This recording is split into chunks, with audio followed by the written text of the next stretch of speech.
नमस्कार. मी सौ वंदना. आजचा टॉपिक आहे रॉंग बिलीव्स डिलीशन. आपण जीवन जगताना खूप अशा चुकीच्या धारणा मनामध्ये असतात की मी काही गोष्टी करू शकत नाही, त्यामुळे आपण त्या करत नाही आणि आपण जीवन जगणे कठीण होतं. मग आपण जर प्रत्येक क्षण प्रेझेंटमध्ये जगू. प्रेझेंट हे भगवंताने दिलेलं सर्वात श्रेष्ठ गिफ्ट आहे. नाही पास्ट ना फ्युचर, बट आपण आपल्या सवयीमुळे पास्टच्या दुःखद आठवणी आणि फ्युचरची काळजी आणून सर्व आपलं प्रेझेंट आपण डिस्टर्ब करतो. मग यासाठी आपण जर जीवनामध्ये मेडिटेशन करायला लागू तर नक्कीच आपलं मन शांत होऊन आपण प्रेझेंटमध्ये जगायला लागू. मग प्रश्न हा असतं की मी मेडिटेशन करताना माझ्या मनामध्ये खूप निगेटिव्ह विचार येतात, पण आपल्याला तेही थांबवायचे आहे. कारण डेली जर मेडिटेशन करताना निगेटिव्ह विचारच आले तर पूर्ण जीवन आपण निगेटिव्हिटीने फुलफिल राहील. ज्यावेळी मेडिटेशन करतो आहे आपण सुरुवातीलाच पॉझिटिव्ह थॉट्स क्रिएट करायचे आहे.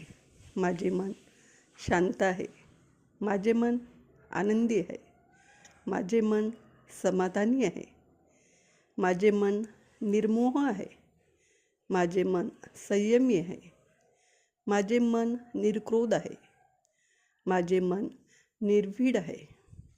अशा प्रकारे जेव्हा आपण विचार करायला लागू त्यावेळी नक्कीच मेडिटेशनमध्ये आपल्या मनामध्ये फक्त पॉझिटिव्ह विचार येऊन मन आनंदी आणि पॉझिटिव्ह होतं किंवा मन शांत होतं. ह्या दोन्ही अवस्था खूप बेस्ट आहेत.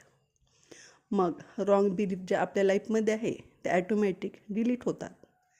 काही वेळा आपल्याला फोबिया असतो की मी ड्रायव्हिंग करू शकत नाही, जर केली तर ॲक्सिडेंट होणार. मग आपण 4 व्हीलर काही वेळा 2 व्हीलरही ड्राईव्ह करू शकत नाही आणि मग आपली बरीचशी कामं ही थांबलेली असतात. नक्कीच मग जीवनाचा प्रोग्रेसही तिथे थांबलेला असतं. मग येणारी निराशा, गिल्ट यामुळे जी इजी कामं आहे तीही आपण करू शकत नाही. रॉंग बिलीव्स ह्या काही आपण तयार करत नाही तर त्या ॲटोमॅटिक आपल्या मनामध्ये येत असतात. आपण कोणाकडून ऐकलेलं असतं आणि मग तेच आपल्या जीवनामध्ये ॲटोमॅटिक आत्मसात करणं चालू होतं. पण आपण जर विचार केला की मी घराच्या बाहेर निघाली आहे, मांजर आडवी गेली आहे, आता तर माझे काम होणारच नाही, हे आपण मनामध्ये विचार करून एकतर घरी परत येतो किंवा जे काम करायला निघतो त्या विचारानेच निघतो.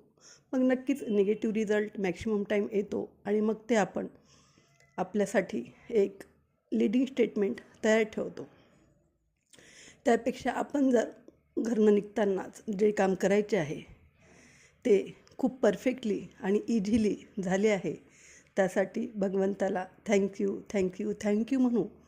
मग आपल्यामध्ये काहीही येवो, तिथे कोणताही निगेटिव्ह विचार न करता आपण फक्त आपलं लक्ष आपल्या कामावर केंद्रित करायचं आणि आनंदाने ते कामाला जायचं. नक्कीच आपली सर्व कामे ही सक्सेसफुली पार पडतील. थँक्यू.